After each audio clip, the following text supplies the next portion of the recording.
कि जो जीवन में 60 साल 65 साल तक जो है अपनी पूरी सेवा दे देता है और जब वो लाचार हो जाता है तो उसके दवा दारू तक के पैसे उसको नहीं रहेंगे। वह जो है अब कौन काम करे, मजदूरी कर कर के अपना जीवन यापन कर रहा है। ये स्थिति हो गई है नई पेंशन की। इसलिए ऐसा पेंशन हमको नहीं चाहिए। एक देश है, एक संविधान है और पेंशन की एक व्यवस्था इस देश में होनी चाहिए। जो राजनेता आज भी पुरानी व्यवस्था में हैं, कर्मचारी को भी उसी व्यवस्था में रखा जाना चाहिए। ओल्ड पेंशन लागू करो, बस मुख्य मुद्दा यही है। अब पुराना पेंशन खत्म करो। जो पुरानी पेंशन लागू करने की बात करेंगे उसी को हम लोग मतदान करेंगे और सरकार को हम लोग मजबूर कर देंगे कि ओल्ड पेंशन स्कीम लागू करो। और अगर जो सरकार लागू नहीं करेगी वो सरकार की स्थिति खराब हो जाएगी। उनको अपना पद और पूरी सरकार माने जो हमारे तरफ वोट जो हमारे ओल्ड पेंशन स्कीम को लागू करेंगे उन्हीं की सरकार अगले बार बनेगी। तो वस्तुतः हमारी मांग एक ही है, लेकिन इसके दो आयाम हैं। एक पुराने स्कीम को लागू करो और दूसरा जो नेशनल पेंशन स्कीम करके नई जो पेंशन योजना लाई है सरकार, उसको वापस ले। वो हमारे पैसे के साथ धोखाधड़ी है और इस पैसे का दुरुपयोग सरकार के द्वारा किया गया। अवर अभियंता संघ की तरफ से यहाँ पर धरना प्रदर्शन किया जा रहा है और अभी हम मौजूद हैं अवर अभियंता संघ का जो भवन है बिहार, वहाँ पर मौजूद है। और हमारे साथ अवर अभियंता संघ के जो सदस्य हैं वो देख रहे हैं आपकी कैसे धरना प्रदर्शन कर रहे हैं और मांग कर रहे हैं न्यू पेंशन स्कीम जो सरकार लेके आई है उसको हटाने की और ओल्ड पेंशन स्कीम को लागू करने की। आप लोग आज धरना प्रदर्शन कर रहे हैं, क्या मांगे क्या है, मुख्य मांगे क्या है? हाँ, दो मांग तो एक ही है, लेकिन उसका दो अंग है। पहला तो है कि जो पुरानी पेंशन योजना खत्म कर दी गई है उसको जो है सो पुनः बहाल किया जाए और नई पेंशन स्कीम तो जैसे ही वो बहाल होगा ये स्वतः खत्म होगी। तो वस्तुतः हमारी मांग एक ही है, लेकिन इसके दो आयाम हैं। एक पुराने स्कीम को लागू करो और दूसरा जो नेशनल पेंशन स्कीम करके नई जो पेंशन योजना लाई है सरकार, उसको वापस ले। वो हमारे पैसे के साथ धोखाधड़ी है और इस पैसे का दुरुपयोग सरकार के द्वारा किया गया। और आज स्थिति है कि जिनको जितना पेंशन मिलना चाहिए उसका 10वां भाग यानी 1-2 दिन का भी खर्च उस पेंशन के पैसा से नहीं चल रहा है। ऐसी स्थिति में एक निम्नतर एक मजदूर से भी गया गुजरा ज़िंदगी जीने के लिए वो लोग अभिशप्त हैं जो अभी हाल में नई पेंशन योजना में सेवानिवृत्त हुए हैं। तो इस स्थिति को देखते हुए, जबकि पेंशन का यह उद्देश्य होता है कि ये जो आप लोगों के कुछ अवर अभियंता संघ जो है वो सरकारी जॉब के आदि में आते हैं। हाँ बिल्कुल। तो ऐसे होता है तो आप कैसे बोल रहे हैं कि प्राइवेट जॉब्स का मजदूर का जिंदगी जीने के लिए वो लोग इसलिए कि उनको किसी को 1000 भी पेंशन नहीं पड़ रहा है, किसी को 2-2.5 हज़ार पेंशन आ रहा है। तो अब आप समझ सकती हैं कि आज के बाज़ार में 2000, 2500, 1500, 5000, 8000 का क्या वैल्यू है, ये आप स्वतः समझ सकती हैं। जिस व्यक्ति को लाख रुपया वेतन मिल रहा है, कल से उसे 8000 मिलना शुरू हो जाएगा तो उसकी क्या स्थिति हो सकती है, इसका अनुमान सहज ही किया जा सकता है। के बाद मिलता है ना पेंशन? तो जी, रिटायरमेंट के बाद पेंशन मिलता है। तो रिटायरमेंट के बाद सरकार इसलिए पेंशन आधा देती है कि इनके बहुत सारे खर्चे बंद हो जाते हैं। तो इनकी अपनी जो खुद या पत्नी है या छोटे मोटे जो डिपेंडेंट संतान हैं उनका जीवन यापन हो उतने इसलिए आधा देती है। लेकिन ये तो आधा का भी 10वां भाग ये लोग देने को मजबूर कर रहे हैं। तो आज जो स्थिति सामने आई है बहुत ही भयावह आई है और इस देश की बहुत राज्य सरकारें, 5-6 राज्य सरकारें इस चीज़ को समझ गई है, इसकी गंभीरता को समझ गई है और एम्प्लॉय को ये सरकार कमज़ोर न समझे, क्योंकि इसके जड़ें गांव और टोला से लेकर के और जो है सो पटना और दिल्ली के सचिवालय तक ये कार्यरत हैं। और इस बात को अगर ये लगेगी कि यह सरकार मेरे ही अगेंस्ट में है, जिस घर का मुखिया अगर परिवार के सदस्य के ही खिलाफ चले जाए तो उस घर की क्या स्थिति हो सकती है, इसका अनुमान भविष्य में सहज ही लगाया जा सकता है। सरकार तो लगातार कहती है ना कि नई नई स्कीमें हम लेके आते हैं, लोगों की भलाई के लिए लेके आते हैं। हम लोगों को कुछ नहीं, ओल्ड पेंशन लागू करो, बस मुख्य मुद्दा यही है। अब पुराना पेंशन खत्म करो। क्या क्या दिक्कतें हो रही है ओल्ड पेंशन लागू नहीं होने की वजह से? अब सरकार की मंशा है। आप लोगों को क्या क्या दिक्कतें हो रही है और अभियंता संघ? दिक्कतें हो रही है कि रिटायर के बाद नया लोग को जो है 2000, 2500, 800, 900 मिल रहा है। जो कि कम से कम 50,000 40,000 मिलना चाहिए पर मंथ।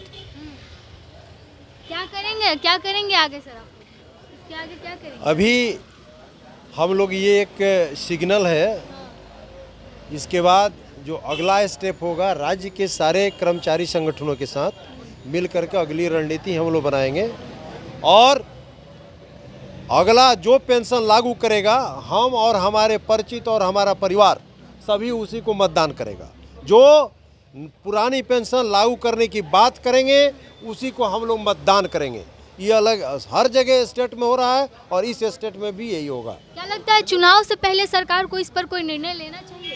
सरकार को अवश्य निर्णय लेना चाहिए, क्योंकि अभी तक जितने भी न्यू पेंशन स्कीम वाले हैं रिटायर के बाद उनकी स्थिति बुरी है, इसलिए सरकार को जल्द से जल्द चाहिए कि ओल्ड पेंशन स्कीम लागू करे। और इस बार हमारे अवर अभियंता संघ के साथ साथ जितने भी संघ हैं सबको एकजुट करेंगे और उसके बाद हम लोग एक विस्तृत रैली का आयोजन करेंगे और सरकार को हम लोग मजबूर कर देंगे कि ओल्ड पेंशन स्कीम लागू करो। और अगर जो सरकार लागू नहीं करेगी वो सरकार की स्थिति खराब हो जाएगी, उनको अपना पद और पूरी सरकार माने जो हमारे तरफ वोट जो हमारे ओल्ड पेंशन स्कीम को लागू करेंगे उन्हीं की सरकार अगले बार बनेगी।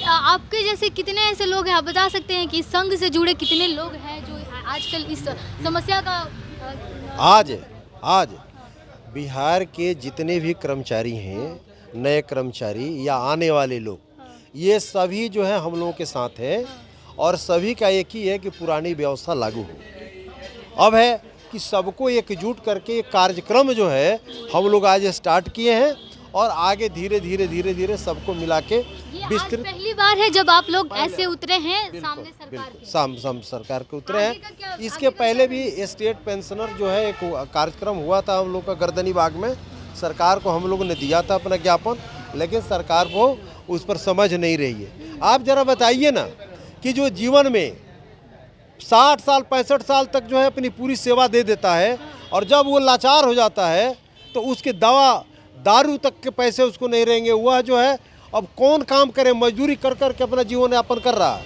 ये स्थिति हो गई है नई पेंशन की। इसलिए ऐसा पेंशन हमको नहीं चाहिए। एक देश है, एक संविधान है और पेंशन की एक व्यवस्था इस देश में होनी चाहिए। जो राजनेता आज भी पुरानी व्यवस्था में हैं, कर्मचारी को भी उसी व्यवस्था में रखा जाना चाहिए। नेताओं और मंत्रियों को तो सर पेंशन पुरानी व्यवस्था से वही ओल्ड पेंशन मिलती है, वही व्यवस्था हम लोग भी मांग रहे हैं, हमको भी वही दो। क्या लगता है सर, नेताओं और मंत्रियों को तो मिलता है लेकिन कर्मचारियों को नहीं मिलता है, ऐसा क्यों होता है? देखिए, ये जो विधायिका है ये जनता के लिए होती थी, लेकिन धीरे धीरे ये विधायिका स्वयं के लिए होती जा रही है। यही कारण है कि जो 5 साल सरकार में जो है सो आते हैं या सरकार के अंग बनते हैं उन्हें फुल पेंशन, और अगर 5 बार बने तो पाँचों का अलग अलग पेंशन, इस तरह की व्यवस्था है।